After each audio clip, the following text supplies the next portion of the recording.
ಆಮೇಲೆ drought situation ಬಹಳ ದೊಡ್ಡ ಸಮಸ್ಯೆ ಕಾಣ್ತಾ ಇದೆ. 20% ಮೇಲೆ ಲಾಸ್ಟ್ ಇಯರ್ಗೂ ಈ ವರ್ಷಕ್ಕೂ ಕೆಲವು ಕಡೆ ಎಲ್ಲ 0 ಇದೆ ಇನ್ಫ್ಲೋ. ಸೊ ಅದಕ್ಕೆ ಯಾರೇ ಮಂತ್ರಿಗಳಿಗೆ ನಾನು 2-3 ಜಿಲ್ಲೆಗೆ ನೀವು ಹೋಗಿ ರಿವ್ಯೂ ಮಾಡಬೇಕು ಅಂತ ಹೇಳಿದ್ದೇನೆ. ನಾನು 4 ವಿಭಾಗಕ್ಕೆ ಪ್ರವಾಸ ಕೈಗೊಳ್ತೇನೆ, ಹೋಗಿ ಅಲ್ಲಿ ರಿವ್ಯೂ ಮಾಡ್ತೇನೆ. 4 ವಿಭಾಗಕ್ಕೂ ಹೋಗಿ ಮಾಡ್ತೇನೆ. ಸೊ ಪ್ರೈಮ್ ಮಿನಿಸ್ಟರ್ ಕೂಡ ತಮಗೆ ಈಗಾಗಲೇ ಗೊತ್ತಿದೆ, ಅವರು ಕೂಡ ಒಂದು ದೊಡ್ಡ ಎಚ್ಚರಿಕೆಯನ್ನ ಕೊಟ್ಟಿದ್ದಾರೆ. ದೊಡ್ಡ ನೀರಿಗೆ ಮತ್ತು ವಿದ್ಯುತ್ ಶಕ್ತಿಗೆ ಎರಡಕ್ಕೂ ಕೂಡ ದೊಡ್ಡ ಅಭಾವ ಬರುವಂತ ಎಲ್ಲ ವಾತಾವರಣ ಕೂಡ ಕಾಣ್ತಾ ಇದೆ ಇಡೀ ದೇಶದಲ್ಲಿ. ಸೊ ಈಗಾಗಲೇ ಕೆಲವು ಕಡೆ ಎಲ್ಲ ತುಂಗಭದ್ರಾ, ಘಟ್ಟಪ್ರಭಾ, ಮಲ್ಲಪ್ರಭಾ, ಆಲ್ಮಟ್ಟಿ, ನಾರಾಯಣಪುರ, ವಾಣಿವಿಲಾಸ್ ಇಲ್ಲಿ 0 ಇನ್ಫ್ಲೋ ಇದೆ. 0 ಒಂದು ಚೂರು ಇನ್ಫ್ಲೋ ಬರ್ತಾ ಇಲ್ಲ. ಈ ನಮ್ಮ ಕಾವೇರಿ ಬೇಸಿನಲ್ಲಿ ಅಲ್ಲೂ ಕೂಡ ಬಹಳ ಕಡಿಮೆ ಆಗೋಗ್ಬಿಟ್ಟಿದೆ.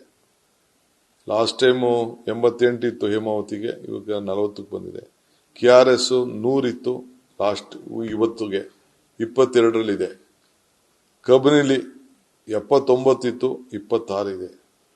ಈ ರೀತಿ 20%ಗೆ ಇನ್ಫ್ಲೋ ಇವತ್ತಿನ ದಿನಕ್ಕೆ ಹಿಡಿದಿದೆ. ಸೊ ಅವೆಲ್ಲ ನನಗೆ ಬಹಳ ಸಮಸ್ಯೆ ಕಾಣ್ತಾ ಇದೆ. ರೈತರು ಬಹಳ ನೀವು ಪ್ರೆಷರ್ ಬಿಲ್ಡಪ್ ಮಾಡಕ್ ಹೋಗ್ಬೇಡಿ. ನಿಮ್ಮ ಬೆಳೆಗಳಲ್ಲಿ ಹಾಕೊಳ್ಬೇಕಾದ್ರೆ ಈ ನೀರನ್ನು ನಂಬ್ಕೊಂಡು ನೀವು ಬೆಳೆ ಹಾಕೊಳಕ್ ಹೋಗ್ಬೇಡಿ. ನೀರಿಲ್ಲದೆ ನೀರು ಬಿಡ್ಲಿಕ್ಕೆ ಸಾಧ್ಯ ಆಗುವುದಿಲ್ಲ. ಸೊ ಅದಕ್ಕೆ ನೀವು ಮುಂದಿನ ದಿನದ ಮಳೆನ ಗಮನದಲ್ಲಿ ಆಧಾರನ ಇಟ್ಕೊಂಡೇ ನೀವು ಯೋಚನೆ ಮಾಡಬೇಕು. ಸೊ ಎಲ್ಲರಿಗೂ ನಾನು ಹೇಳ್ತಾ ಇದ್ದೀನಿ, ಡ್ಯಾಮ್ಗಳು ಸೀದಾಗೆ ಫಿಲ್ ಆಗುವವರೆಗೂ ಕೂಡ ನೀವು ಬೆಳೆಗಳ ಬಗ್ಗೆ ನೀವು ಆಲೋಚನೆ ಮಾಡಕ್ ಹೋಗಬೇಡಿ. ಯಾಕೆಂದ್ರೆ ಇಡೀ ದೇಶದಲ್ಲಿ ಈ ದೊಡ್ಡ ಸಮಸ್ಯೆ ಈಗಾಗಲೇ ಕಾಣ್ತಾ ಇದೆ. ಇನ್ನ ಈ ವರ್ಷ ಫುಲ್ಲು ಮಳೆ ಬಂತು ಅಂದ್ರೆ ಖಂಡಿತ ನಿಮ್ಗೆ ಏನ್ ಬೇಕೋ ನೀರನ್ನು ನಾವು ಒದಗಿಸ್ಕೊಡ್ತೇವೆ. ಸೊ ಭೀಕರವಾದಂತ ಬರಗಾಲ ಇಡೀ ದೇಶದಲ್ಲಿ ಬರ್ತದೆ ಅಂತೇಳಿ ಈಗಾಗಲೇ ನಮಗೆ ಸಂದೇಶವನ್ನ ಸೆಂಟ್ರಲ್ ಗೌರ್ಮೆಂಟ್ ಕೂಡ ನಮಗೆ ಕೊಟ್ಟಿದ್ದಾರೆ. ಪ್ರೈಮ್ ಮಿನಿಸ್ಟರ್ ಕೂಡ ಹೇಳಿದ್ದಾರೆ. ವಿದ್ಯುತ್ ಶಕ್ತಿ ವಿಚಾರದಲ್ಲೂ ಕೂಡ ಈಗಾಗಲೇ ನಾನು ಹೇಳಿದ್ದೇನೆ, ನಮ್ಮ ಡಿಪಾರ್ಟ್ಮೆಂಟ್ಗಳಿಗೆ ನೀವು ಕೋಲ್ನ ಮತ್ತೊಂದನ್ನ ಏನೇನು ಜಲ್ದಿ ಸ್ಟೋರ್ ಮಾಡಬೇಕೆಂದ್ರೆ ನಾಳೆ ಬೆಳಗ್ಗೆ ಎಮರ್ಜೆನ್ಸಿ ಬೇಕಾದ್ರೆ ಸಮಸ್ಯೆ ಆಗ್ತಿದೆ. ಹಿಂದೆ ನಾನು ಪವರ್ ಮಿನಿಸ್ಟರ್ ಆಗಿದ್ದಾಗ ಇಲ್ಲೊಂದು ಗ್ಯಾಸ್ ಮಾಡಿಸಿದ್ದೆ ಬೆಂಗಳೂರು ಸಿಟಿಲಿ.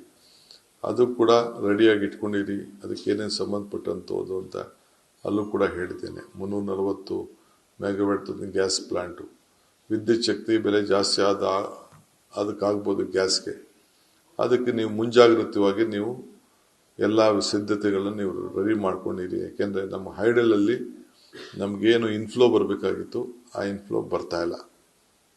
ಸೊ ಅದರಿಂದ ನಾವು ಬಹಳ ಹುಷಾರಾಗಿರ್ಬೇಕು, ಅದಕ್ಕೆ ಜಾಗೃತಿ ಮೂಡಿಸಿ ಅಂತೇಳಿ ನಾನು ಅವಾಗಲೇ ಅವ್ರಿಗೆ ಹೇಳಿದ್ದೇನೆ. ಸೊ ಡ್ರಾಫ್ಟ್ ಸಿಚುವೇಶನ್ ಬಹಳ ಕಷ್ಟದಲ್ಲಿದೆ. ಸೊ ಅದಕ್ಕೆ ಆ ತೀರ್ಮಾನ ಮಾಡಿದ್ದೇವೆ.